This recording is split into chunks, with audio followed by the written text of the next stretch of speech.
किसी और से। जी जी नहीं, ये हेल्पलाइन नंबर है, हो सकता है किसी और से आप लोग बोल रही है। मैंने कुछ हाँ, इस पे नहीं। हमने कंप्लेंट किया था जो है, तो हमारे साथ कल जो है फ्रॉड केस हुआ है। कंप्लेन रजिस्टर्ड हो गई थी आपकी कल? रजिस्टर्ड, अब नोट तो कर रही थी, पूरी बात नहीं हो पाई थी, पूरी कंप्लीट नहीं हो पाई, फिर बीच में जो है। डिटेल्स अगर सारी देती होंगी तो जल्दी ये मैसेज आया है आपके पास कोई? नहीं, कोई मैसेज नहीं है। हाँ तो फिर नहीं हुई होगी कंप्लेन रजिस्टर्ड आपके। ट्रांजेक्शन आईडी वगैरह दे दी थी, अकाउंट नंबर? नहीं, अकाउंट नंबर वगैरह नहीं था, जो जो पूछती गई हम नहीं मतलब बताते। ये सर फ्रॉड कैसे हुआ आपके साथ, ये बताइएगा और कब हुआ था?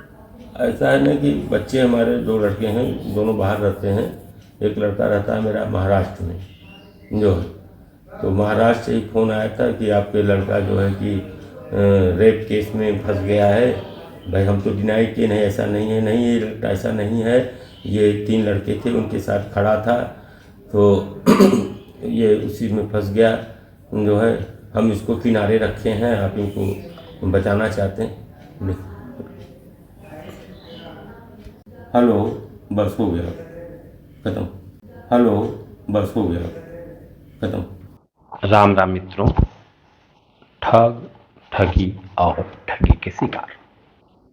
ठगी का काम तो प्राचीन काल से चला रहा है, बस तरीके उसके सदैव बदलते रहते हैं।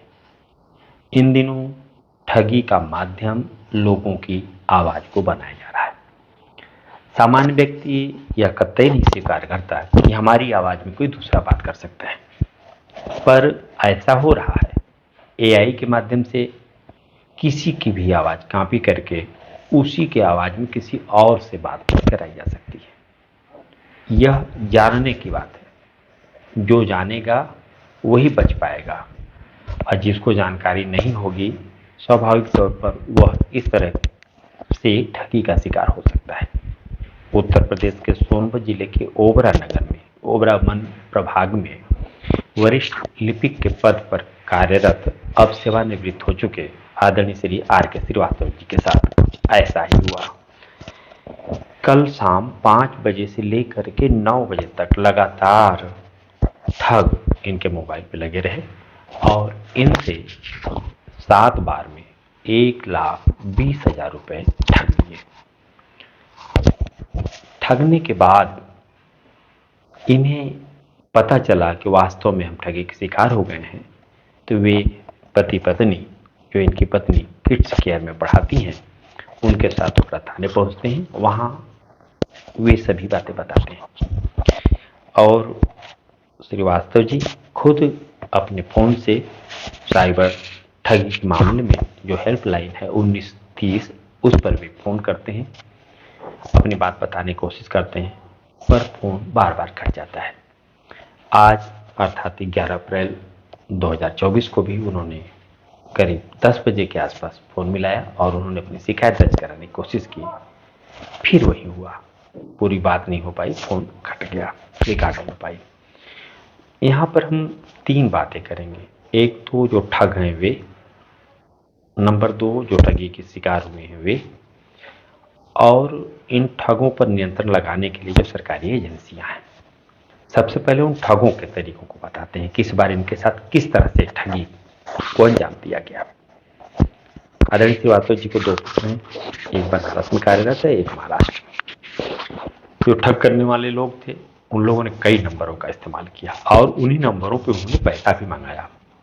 एक बात बता दूं कि चूंकि 1,20,000 7 बार में पैसा इनसे मंगाया गया और उसमें से जो मोबाइल नंबर थे वे 92 से शुरू होने वाले थे। ज़्यादातर नंबर हम सभी जानते हैं कि 92 से प्रारंभ होने वाला नंबर वो पाकिस्तान का हो सकता है, विदेशी फ़ोन हो सकते हैं। इससे हमें आपको सतर्क रहने की ज़रूरत है। फराडगिरी की संभावनाएं ज़्यादा हो जाती हैं, बढ़ जाती हैं, और जो फराड करने वाले लोग कुछ इसी तरह से करते भी हैं।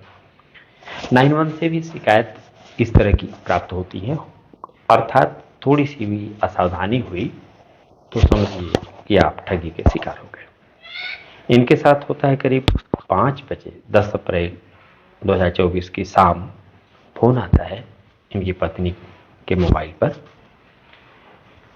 और उस फ़ोन को श्रीवास्तव जी उठाते हैं और बात करते हैं। उस पर यह बताया जाता है कि जो बेटा आपका महाराष्ट्र में है, उसने कुछ लोगों के साथ मिलकर के रेप की घटना में शामिल है। जो 3 प्रमुख अभियुक्त हैं वे प्रत्यक्ष रूप से उसमें शामिल हैं और आपका बेटा उस घटना के समय वहां पर मौजूद था, अर्थात उसको बचाया जा सकता है। इस बात की पुष्टि के लिए ठग करने वाले लोगों ने इनके बेटे की ही आवाज में इनसे बात कराई। यह विचारणीय बिंदु है कि बेटे की आवाज में किसी के अभिभावक से कैसे बात हो सकती है। AI टेक्नोलॉजी डेवलप हुई है जिसमें यह संभव है। यह सभी लोगों को जानना चाहिए, जो लोग कम पढ़े लिखे हैं उन्हें भी जानना चाहिए कि आपके किसी परिजन से किसी गैर नंबर से बात कराया जा रहा है जो उसका नंबर नहीं है, तो हो सकता है कि वह न हो बल्कि उसकी जगह पर कोई और भी हो जो बात कर रहा हो और आवाज़ लगभग उसी तरह की होगी। यह कह सकते हैं भावनात्मक ब्लैकमेल करना।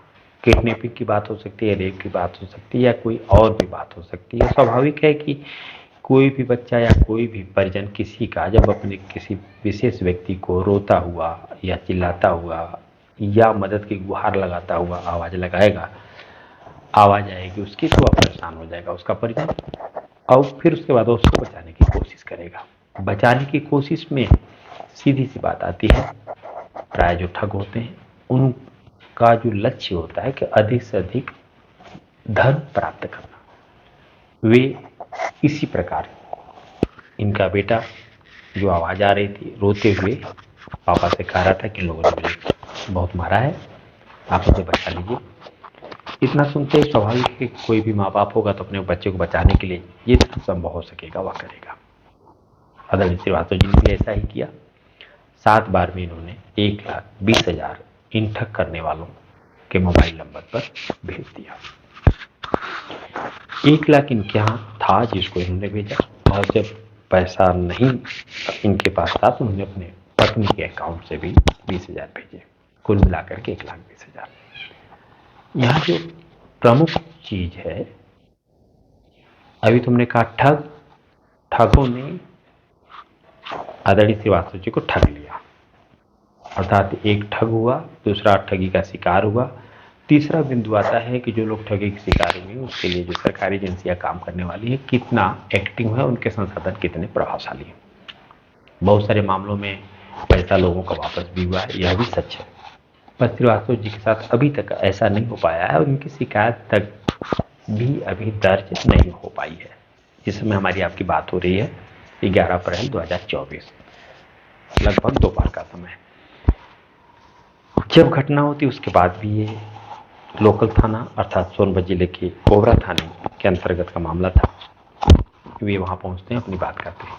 इन्होंने भी प्रयास किया, थाने के लोगों ने भी प्रयास किया, पूरा प्रयास किया, पर 19 नंबर जो साइबर क्राइम कंट्रोल के लिए बना हुआ है उस पर शिकायत दर्ज नहीं हो पाई। आज भी इन्होंने प्रयास किया, जिसका वीडियो आप देख चुके होंगे, जिसमें ये कोशिश कर रहे हैं पर फोन कट जा रहा है।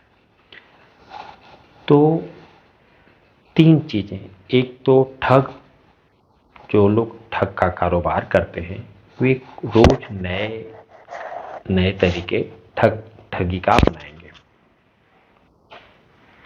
दूसरा है आम व्यक्ति जो ठगी का शिकार होता है। हम विशेषकर आम व्यक्तियों से बात करते हैं कि आपके फोन पर कोई कॉल आती है और आपको लगता है कि आपको कोई परिजन संकट में है और उसी की आवाज में बात आ रही है। सावधानी बरतें, किसी अन्य नंबर से या जिस फोन से आप बात कर रहे हैं अपनी तरफ से बिना कहे कट करके उस पर बात कर सकते हैं, ताकि कंफर्म हो जाए कि वो बच्चा आपका संकट में है या नहीं है। थोड़ी सावधानी बरतनी पड़ेगी। दूसरी बात, आवाज की बात करते हैं। AI के द्वारा लगभग मिलती जुलती आवाज किसी भी व्यक्ति की कॉपी करके बनाई जा सकती है, और स्वाभाविक है जब किसी का परिजन रोता चिल्लाता गिड़गिड़ाता हुआ आवाज सुनेगा तो वह परेशान होगा और उससे बचाने की कोशिश करेगा। यहीं से भावनात्मक ब्लैकमेलिंग का काम ठगी करते हैं और मनचाहा पैसा मनचाहे नंबर पर मंगा लेते हैं। सबसे बड़ी बात है कि सावधानी ही बरती जाए। असावधानी होने पर दुर्घटना घट जाएगी। दुर्घटना के बाद उपचार ही एक रास्ता बचता है। त्वरित कार्रवाई हो जाए तो स्वाभाविक है कि पैसा लोगों का वापस आ जाए। और जब फास्ट कार्रवाई नहीं हो पाती, तेज कार्रवाई नहीं हो पाती, तो लोगों को पैसा भी मिलना मुश्किल हो जाता है। कुछ इसी तरह से हुआ। तो हम विशेषकर आम नागरिकों से, जन सामान्य से उम्मीद करेंगे कि तकनीकी विकास में जो ठगी करने वाले लोग हैं, उन तकनीकियों का ठगी करने में इस्तेमाल कर रहे हैं। तो जो आम उपभोक्ता है, आम व्यक्ति है, जन सामान्य है या पढ़ा लिखा है, कोई भी है, तो कुछ भी करने से पहले वो कंफर्म करे, कन्फ्यूजन में कुछ ना करे।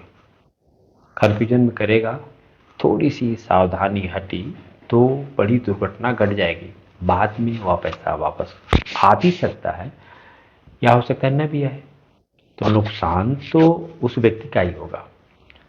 एक बार फिर से हम लोगों से अपेक्षा करेंगे कि आप सावधानी बरतें और इस तरह के ठग करने वालों से सावधान रहें, ताकि आपका जो धन है आपके पास सुरक्षित रहे।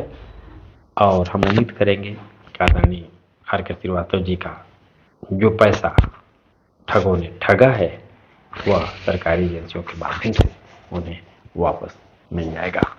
राम राम मित्रों।